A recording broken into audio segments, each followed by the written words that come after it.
Медики, между тем, отмечают Международный день врача. Сегодня республика активно развивает местную медицину, а по некоторым объектам уровень оснащения достигает лучших показателей на всем Дальнем Востоке.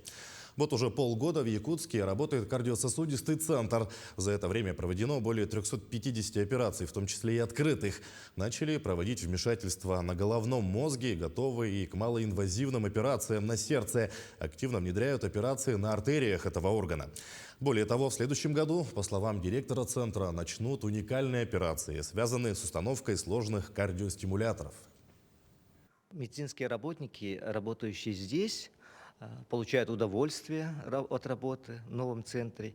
И наши врачи имеют очень высокий, высококвалифицированный потенциал. И мы надеемся, что мы оправдаем надежды наших больных, населения, что кардиологическая помощь, нейрососудистая помощь, кардиохирургическая помощь будут оказываться на самом высоком уровне.